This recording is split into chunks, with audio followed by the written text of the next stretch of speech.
Hello students, हम जो है संविधान की प्रगति चैप्टर हम देख रहे थे। उसमें जो है हम वहाँ पर महिलाओं की महिलाओं में लोकसभा में प्रतिनिधित्व या महिलाओं के आरक्षित स्थान संबंधी नीति हम देख रहे थे। और यहाँ पर एक चार्ट यहाँ पर दिया है कि लोकसभा में महिलाओं का प्रतिनिधित्व 1951 से लेके 2014 तक अगर हम देखेंगे तो महिला सांसदों की संख्या और महिला सांसदों का प्रतिशत जो है वो किस प्रकार से बढ़ता गया है, ये यहाँ पर एक तालिका के माध्यम से जो है यहाँ पर बताया गया है। अगर 1951 और 52 की अगर हम बात करेंगे तो महिला सांसदों की संख्या लोकसभा में यहाँ पर दिया है, तो महिला सांसदों की संख्या जो है वो यहाँ पर 22 है और जिसका प्रतिशत है यहाँ पर 4.50, मतलब 4.5% जो है वहाँ पर सिर्फ सहभाग जो है वहाँ पर लोकसभा में हमें वहाँ पर देखने को मिलता है। अगर 1957 की अगर हम बात करेंगे यहाँ पर तो 1957 में भी यहाँ पर महिलाओं की संसद संख्या जो है वो 22 ही है और उसका प्रतिशत है 4.45। उसके बाद 1962 में बढ़ते 31 हो गया, प्रतिशत भी बढ़ा। जाहिर सी बात है, जब संख्या बढ़ती है तो उसका प्रतिशत भी वहाँ पर क्या होता है, बढ़ता जाता है। फिर 1967 में जो है 31 से क्या हो गई, 29 में आ गई, मतलब वहाँ पर बढ़ने के बजाय क्या हो गई, कम हो गई। क्या हो गई, कम हो गई। फिर 1971 में अगर हम देखेंगे तो यहाँ पर फिर से जो है महिला सांसदों की संख्या जो है वो क्या हो गई, कम हो गई। 1977 में भी कम हो गई है। फिर जाके 1980 में जाके फिर वहाँ पर जो है महिला सांसदों की संख्या जो है वो क्या हो गई है, बढ़ गई है। और 1980 के बाद महिला सांसदों की संख्या जो है वो निरंतर हमेशा क्या होती रही है, बढ़ती गई है। वो कम होने के बजाय जो है बढ़ती ही गई है। जैसे 1984 में 43 है, 1979 में 29 है, तो 1951 की अगर हम बात करेंगे तो वहाँ पर 39 है। कितना है, 39। उसके बाद 96 में अगर हम देखेंगे तो 40 है, 98 में देखेंगे तो 43 है, 99 में देखेंगे तो 49 है, 2004 में 45 है और 2014 में 59 है। मतलब यहाँ पर अगर हम देखेंगे तो महिला सांसदों की संख्या जो है लोकसभा में हमेशा बढ़ती हुई वहाँ पर हमें देखने को मिली है।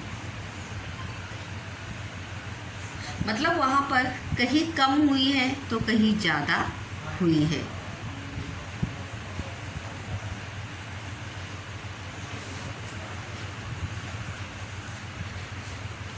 अगर यहाँ पर देखिए, क्या आपको लगता है कि सार्वजनिक जीवन में महिलाओं की दृश्यता यानी उनका अस्तित्व कम ही रही है?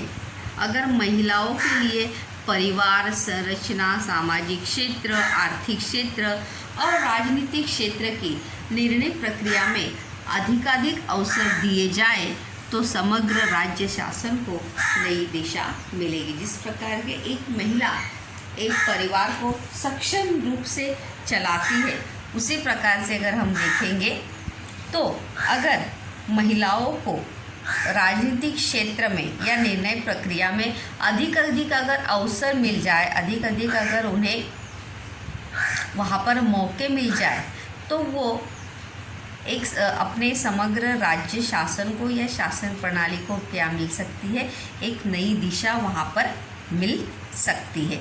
और इसके लिए प्रतिनिधि शासन संस्थाओं में महिलाओं का सहभाग जो है वो वहाँ पर क्या होना चाहिए, बढ़ना चाहिए। इसके ऊपर प्रश्न भी है कि महिलाओं का सहभाग किस प्रकार से जो है बढ़ता हुआ हमें देखने को वहाँ पर मिलता है।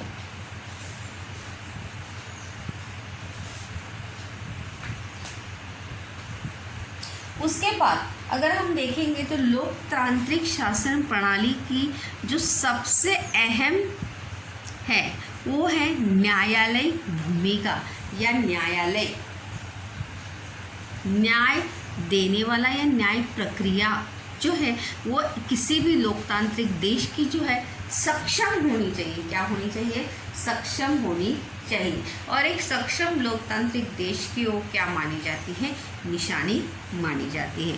तो अगर हम देखेंगे न्यायालय की भूमिका में देखेंगे, प्रश्न भी है कि न्यायालय द्वारा दिए गए किन निर्णयों से महिलाओं को सम्मान और प्रतिष्ठा की रक्षा हुई, जो प्रश्न हमने देखा था। उसी के साथ साथ लोकतंत्र को सशक्त बनाने की प्रक्रिया में और सामाजिक न्याय और समता जैसे उद्देश्यों की पूर्ति करने की दिशा में देश को सफल बनाने में, मतलब एक सफल और लोकतांत्रिक देश को सफल बनाने में अगर हम देखेंगे तो वहाँ पर अगर हम देखेंगे तो न्यायालय की भूमिका जो है वो महत्वपूर्ण रही है, क्योंकि किसी भी लोकतांत्रिक देश की सुव्यवस्था के लिए, सुशासन के लिए न्यायालय जो है एक सक्षम और महत्वपूर्ण भूमिका जो है एक लोकतांत्रिक देश में वहाँ पर निभाता है, क्योंकि न्याय जो है वो सबके लिए समान होता है, समानता होता है, समान रूप से होता है, और वही एक लोकतांत्रिक देश की निशानी है। और इसीलिए लोकतांत्रिक देश में जो है वो न्यायालयों की भूमिका जो है वो हमेशा महत्वपूर्ण रही है। न्यायालय ने संविधान में निहित प्रावधानों की व्याख्या करते समय संविधान में निहित मूल उद्देश्यों और संविधानकारों के उद्दिष्टों को प्रधानता दी है। वहाँ पर अगर हम देखेंगे तो संविधान में निहित प्रावधान, निहित मतलब वहाँ पर जो अंकित किए गए हैं, वहाँ पर जो प्रावधान बताए गए हैं, उन मूल प्रावधानों को या उस प्रावधान के उद्देश्यों को हम और संविधानकारों ने, संविधान जिन्होंने लिखा है या संविधानकारों लिखने का जो उद्देश्य था, जो उद्दिष्ट था, हमेशा उसी को जो है वो वहाँ पर प्रधानता या वहाँ पर महत्व जो है हमेशा दिया गया है। इस संदर्भ में न्यायालय का जो योगदान रहा है उसे हम निम्न मुद्दों के आधार पर पढ़ेंगे। मतलब लोकतांत्रिक देश में न्यायालय की भूमिका जो है वो हम अगले पॉइंट के माध्यम से जो है वहाँ पर देखेंगे। यहाँ पर पहला पॉइंट है वो है संविधान का मौलिक ढांचा। ढांचा यानी क्या, स्वरूप। संविधान का मौलिक ढांचा यानी संविधान का मूल स्वरूप जो है वो किस प्रकार से होता है। अगर संविधान जैसे हमने वहाँ पर देखा था कि संविधान जो है प्रवाहमान होता है, वो जीवित दस्तावेज की तरह होता है, वो बंद ना होकर प्रवाहमान रहता है, इसीलिए तो उसे क्या कहते हैं।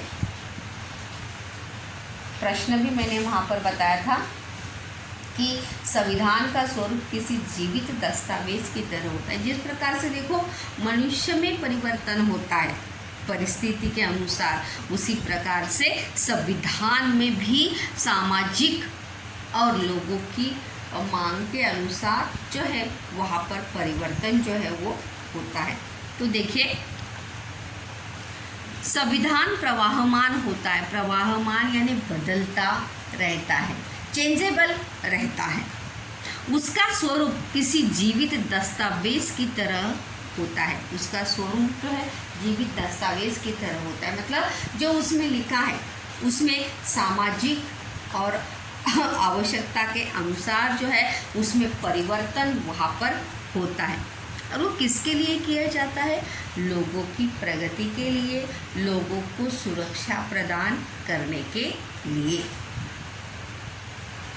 परिस्थितियों के अनुसार संविधान में परिवर्तन करने पड़ते। जैसे ये बात मैंने भी हमेशा आपको बताई कि परिस्थितियों के अनुसार, जैसे सामाजिक परिस्थिति होती है, लोगों की मांगे होती है, उसी के अनुसार जो है उसमें परिवर्तन करने पड़ते हैं। और वह अधिकार अर्थात संसद को प्राप्त है। वो अधिकार किसके पास होता है? संसद के पास होता है। एक प्रस्ताव रखा जाता है, उस प्रस्ताव को पारित किया जाता है, फिर प्रस्ताव को स्वीकृति मिलती है। और संसद के इस अधिकार को स्वीकार करते हुए न्यायालय, और इस अधिकार को या उस प्रस्ताव को किसकी सम्मति चाहिए होती है? न्यायालय की भी सम्मति जो है वहाँ पर चाहिए होती है। संसद ने इस अधिकार को स्वीकार करते हुए न्यायालय ने संविधान के अधिकारों की सीमाओं का बोध संसद को कराया है। मतलब वहाँ पर न्यायालय की भूमिका कौन सी है कि वहाँ पर सीमाएं यानी क्या? आपकी लिमिटेशंस क्या है, आपकी मर्यादाएं क्या है, इसका बोध जो है, इसका ज्ञान जो है, इसका ज्ञात जो है, वो हमेशा न्यायालय जो है वो संसद को कराता है। मतलब संसद जो है अपने मन से उसमें कुछ भी परिवर्तन जो है वहाँ पर कर सकते नहीं। संविधान में परिवर्तन करते समय संविधान के मौलिक ढांचे को चोट अभी वहाँ पे घाव लगता है क्या? नहीं, वहाँ पर कोई भी परिवर्तन न करते हुए क्षति नहीं पहुँचा सकते। मतलब उसमें कोई भी मूल ढांचे में परिवर्तन न करते हुए वह भूमिका न्यायालय जो है वो अपनाता है, या न्यायालय की हमेशा यही भूमिका वहाँ पर रही है कि संविधान के मूल ढांचे को या मूल स्वरूप को कोई क्षति ना पहुँचे, नुकसान ना पहुँचे, और वो वैसा ही रहे। उसमें सिर्फ क्या लगाया जाए? नए प्रावधान जो है उसमें ऐड किए जाए। क्योंकि जो वहाँ पर लिखित है उसे न परिवर्तित करते हुए उसमें और क्या किया जाता है? एक नया पॉइंट जो है वो उसमें ऐड किया जाता है। उसी को कहते हैं कि संविधान का मौलिक ढांचा। यहाँ पर एक आपके समझने के लिए यहाँ पर और एक यहाँ पर एग्जाम्पल यहाँ पर दिया है कि यह भी समझ ले कि संविधान के मौलिक ढांचे में सामान्यतः निम्न प्रावधानों का क्या रहता है? समावेश वहाँ पर रहता है। शासन का गणतांत्रिक और लोकतांत्रिक स्वरूप। मतलब वहाँ पे भारत जो है वो क्या है? गणतांत्रिक और लोकतांत्रिक राष्ट्र है। तो उसका स्वरूप कैसा होगा या उसी के अनुसार जो है वहाँ पर परिवर्तन किया जाता है। संविधान का संघ राज्यात्मक स्वरूप, देश की एकता और एकात्मता का संवर्धन, देश की संप्रभुता और पंथ निरपेक्षता और संविधान की सर्वश्रेष्ठता। मतलब संविधान की मर्यादा को या संविधान के अस्तित्व को क्षति न पहुंचाते हुए उसमें जो है वहाँ पर परिवर्तन करने का अधिकार जो है वहाँ पर लोकतांत्रिक संसद को वहाँ पर होता है। उसी में अगली कड़ी में अगर हम अगला पॉइंट वहाँ पर देखेंगे तो वो है महत्वपूर्ण न्यायालयीन निर्णय। संविधान में निहित मौलिक अधिकारों द्वारा नागरिकों को प्राप्त संरक्षण को और अधिक अर्थपूर्ण बनाने के लिए न्यायालय में कई निर्णय जो है किए। मतलब संविधान में जो मौलिक अधिकार नागरिकों के संरक्षण के लिए, सुरक्षा के लिए, अधिकारों के लिए जो उन्हें प्राप्त है, उन्हें अर्थपूर्ण बनाने के लिए, उनको सुरक्षा प्रदान करने के लिए जो है न्यायालय जो है वो कई निर्णय या लेता है। न्यायालय ने जिन महत्वपूर्ण, देखो अगर हमारे अधिकारों का अगर खंडन होता है तो उसके सुरक्षा के लिए हम न्यायालय में दाद या मांग जो है वो कर सकते हैं। न्यायालय ने जिन महत्वपूर्ण विषयों के संदर्भ में अनेक निर्णय किए हैं उनमें बालकों का अधिकार, जैसे हर बालक को पढ़ने लिखने का अधिकार है, राइट टू एजुकेशन के चलते वहाँ पर हर लड़के को शिक्षा प्राप्त करने का क्या है, अधिकार है। और ये अधिकार, अगर इस अधिकारों का खंडन होता है तो हम इसके खिलाफ न्यायालय में जाके आवाज़ उठा सकते हैं। मानव अधिकारों का संरक्षण, मानव अधिकार मतलब मनुष्य को जो अधिकार मिले हैं उन अधिकारों का संरक्षण करने की जिम्मेदारी भी किसके ऊपर है, न्यायालय के ऊपर है। महिलाओं की प्रतिष्ठा और उनके प्रति आदर बनाए रखने की आवश्यकता का अधिकार या संरक्षण जिम्मेदारी भी किसके ऊपर है, न्यायालय के ऊपर है। अगर कोई महिलाओं की प्रतिष्ठा या उनका अनादर करता है तो उसके खिलाफ हम उसके विरुद्ध जो है न्यायालय कठोर भूमिका वहाँ पर निभाता है। मतलब एक अगर हम देखेंगे तो एक सक्षम लोकतांत्रिक देश में अगर हम देखेंगे तो न्यायालय जो है बहुत ही अहम और महत्वपूर्ण भूमिका निभाता है। एक जैसे आधार स्तंभ की तरह न्यायालय जो है एक संविधान का और लोकतांत्रिक देश का क्या है, एक जैसे हम कहते हैं एक चार खंभों पर घर खड़ा रहता है, तो उसी प्रकार से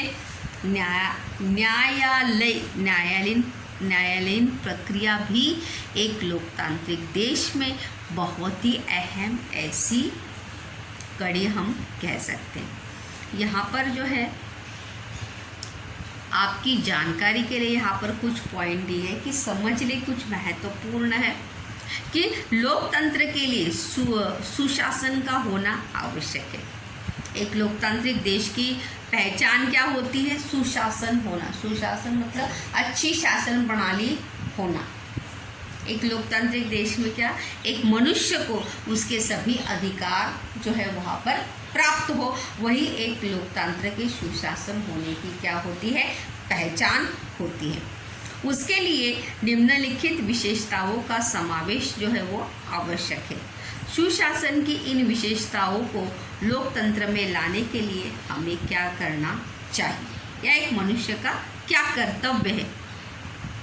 अगर यहाँ पर देखेंगे उत्तरदायित्व और जिम्मेदारी को भली भांति, जिस प्रकार से हर मनुष्य को अपने अधिकार याद रहते हैं उसी प्रकार से उसे अपने कर्तव्य को भी बखूबी निभाना चाहिए। एक जिम्मेदार नागरिक का कर्तव्य उसे निभाना चाहिए। इसीलिए तो कहा है कि उत्तरदायित्व और जिम्मेदारी को भली भांति उसे निभाने को आना चाहिए। उत्तरदायित्व और जिम्मेदारी को समझने वाली सरकार और नागरिकों के साथ साथ सरकार को भी अपने उत्तरदायित्व और जिम्मेदारी का एहसास होना चाहिए। सरकार किस लिए बनाई जाती है, देश की प्रगति के लिए। और देश की प्रगति, जब देश की प्रगति होगी तो जाहिर सी बात है किसकी प्रगति होगी, लोगों की प्रगति होगी। और यही बात जो है किसे समझनी चाहिए, सरकार को समझनी चाहिए। अगला हम देखेंगे प्रभावी और कार्यक्षम सरकार। सरकार कैसी होनी चाहिए लोकतांत्रिक देश में, एक प्रभावी, इफेक्टिव और कार्यक्षम, हमेशा लोगों के लिए कार्य तत्पर रहने वाली सरकार जो है वो हमेशा होनी चाहिए। प्रतिसादात्मक सरकार, प्रतिसादात्मक यानी क्या, रिस्पॉन्स, मतलब लोगों की जो समस्या है या देश की जो समस्या है उसे दूर करने के लिए हमेशा तत्पर या उसे रिस्पॉन्सिबल मानने वाली सरकार जो है वहाँ पर होनी चाहिए, तभी तो देश की प्रगति होगी। पारदर्शी प्रशासन एक सक्षम लोकतांत्रिक देश की क्या है, ये पहचान है। पारदर्शी यानी क्या, ट्रांसपेरेंसी जो है वहाँ पर होनी आवश्यक है। उसके बाद है न्यायपूर्ण और सर्वसमावेश विकास। सभी के साथ न्याय होना चाहिए और विकास का अवसर जो है समाज के, देश के हर स्तर के व्यक्ति को और नागरिक को मिलना चाहिए। यही एक सक्षम लोकतांत्रिक देश की क्या है, निशानी है। उसके बाद है प्रशासकीय व्यवस्था और निर्णय प्रक्रिया में जनता की सहभागिता। प्रशासकीय व्यवस्था और निर्णय प्रक्रिया में जो है वो जनता का या लोगों का सहभाग जो है वो होना क्या है, आवश्यक है। उसके बाद यहाँ पर देखेंगे तो व्यक्ति की स्वतंत्रता, आदिवासियों का सक्षमीकरण, मतलब एक सर्वसामान्य व्यक्ति से लेकर दुर्बल घटकों तक सभी का सक्षमीकरण, सशक्तिकरण होना जो है वो आवश्यक है। जैसे विषयों का समावेश जो है वो किया जा सकता है और इन विषयों के संदर्भ में न्यायालय ने जो निर्णय किए हैं या न्यायालय जो निर्णय लेता है उन निर्णयों के कारण भारत की राजनीतिक प्रक्रिया परिपक्व होने में सहायता प्राप्त हुई है। और न्यायालयीन निर्णय के वजह से भारतीय राजनीतिक प्रक्रिया जो है, क्योंकि वहाँ पर निर्णय लेने का अधिकार जो है वो किसके पास होता है, न्यायालय के पास होता है। क्योंकि अगर संसद के पास होता है तो संसद निष्पक्ष रूप से जो है वो न्यायालयीन प्रक्रिया जो है वो भूमिका निभा सकती नहीं, इसलिए उसका अधिकार जो है वो किसके पास होता है, न्यायालय के पास होता है। अगर हम देखेंगे तो वर्तमान समय में उच्चतम न्यायालय में ऊपरी विषयों के संदर्भ में, यह आपकी जानकारी के लिए यहाँ पर दिया है, भारतीय लोकतंत्र के संदर्भ में संविधान और उस पर आधारित सरकार द्वारा की गई प्रगति की हमने यहाँ पर क्या की है, समीक्षा। यह पाठ का चैप्टर का नाम क्या था, हमारे संविधान की प्रगति। मतलब संविधान 1950 में जारी हुआ, तब से लेके अब तक कौन कौन से परिवर्तन हुए, कौन कौन से प्रावधान जो है वहाँ पर संविधान में बदली हुए या वहाँ पर बनाए गए, इसके बारे में जो है हमने जानकारी इस पाठ में ली है। फिर भी भारतीय लोकतंत्र के सामने अनेक चुनौतियां हैं। भले प्रावधान वहाँ पर रखे गए हैं, ऐड किए गए, लेकिन इसके बावजूद भी आज भी अगर हम देखेंगे तो हमारे देश के सामने बहुत सारी चुनौतियाँ, बहुत सारी समस्याएं जो है हमें देखने को वहाँ पर मिलती हैं। इसका यह अर्थ नहीं है कि सरकार द्वारा बनाए गए कानूनों और नीतियों से सभी समस्या का हल हो गया है, और इसका ये भी अर्थ नहीं है कि सरकार द्वारा जो कानून बनाए जाते हैं, जो नीतियाँ बनाई जाती है, जो नियम बनाए जाते हैं, उनसे सभी समस्याओं का हल हो गया है या सभी समस्याएं जो है हमारी दूर हुई है, ऐसा कदापि भी नहीं है। क्योंकि समय के अनुसार समस्याएं बदलती रहती है, परिस्थिति जो है वो बदलती रहती है। क्योंकि हर बार समस्या वही रहेगी ऐसा बिल्कुल भी नहीं, क्योंकि जैसे जैसे समय बदलता है, वे जैसे जैसे जैसे जैसे समाज में परिवर्तन होता है, लोगों की सोच में परिवर्तन होता है, उसी प्रकार से समस्याओं में भी क्या होता है, परिवर्तन होता है। इसलिए समस्या पूरी तरह से दूर होती है, सभी समस्या का हल हो गया, सभी समस्याएं हल हो गई है, ऐसा हम कह सकते नहीं। आज भी अगर हमारे सामने अनेक नई समस्याएं, अगर आज हम देखेंगे तो बेरोजगारी हमारे देश के सामने एक सबसे बड़ी समस्या है, और बेरोजगारी के साथ साथ ऐसी बहुत सारी समस्याएं जो है हमारे देश के समक्ष हैं। परंतु लोकतंत्र के लिए आवश्यक ऐसा जनमानस उत्पन्न हुआ है, लेकिन इसके बावजूद भी समस्याएं तो है, क्योंकि जहाँ पर लोग होते हैं, जैसे हमारा एक घर में 10 लोग रहते हैं, 5 लोग, 6 लोग रहते हैं, उनकी अलग अलग समस्याएं होती। तो सोचिए एक देश में इतने सारे करोड़ों लोग हैं, तो उन करोड़ों लोगों की समस्याएं जो है वो क्या है, अलग अलग होती। लेकिन साथ ही साथ एक लोकतांत्रिक देश में ऐसा जनमानस उत्पन्न हुआ है जो इन समस्याओं को दूर करने का क्या करता है, प्रयास करता है। जनमानस यानी क्या, लोग, ऐसे विचार या ऐसी सोच रखने वाले लोग जो है हमें यहाँ पर देखने को मिलते हैं। इसी के साथ साथ अगर यहाँ पर हम देखें, पहला चैप्टर हमने देखा संविधान की प्रगति, तो अगले प्रकरण में हम भारतीय चुनाव प्रक्रिया वहाँ पर देखेंगे। एक सक्षम लोकतांत्रिक देश की दूसरी कड़ी या दूसरा हिस्सा है जो है चुनाव, और वो चुनाव प्रक्रिया किस प्रकार से होती है, कौन उसका स्वरूप कैसा रहता है, ये जो है वो हम अगले प्रकरण में यहाँ पर देखेंगे। तो स्टूडेंट्स, यहाँ पर फर्स्ट चैप्टर संविधान की प्रगति में हमने देखा कि किस प्रकार से एक सक्षम लोकतांत्रिक देश में न्यायालय भूमिका जो है किस प्रकार से महत्वपूर्ण होती है। वहाँ पर लोगों की अधिकारों की रक्षा हो, और लोगों के अधिकारों की रक्षा के लिए एक न्यायालय जो है एक बहुत महत्वपूर्ण भूमिका निभाता है। समाज में या देश में सुव्यवस्था बनी रहे, सभी को सुरक्षा प्राप्त हो, इसके लिए भी न्यायालय जो है बहुत ही महत्वपूर्ण भूमिका निभाता है।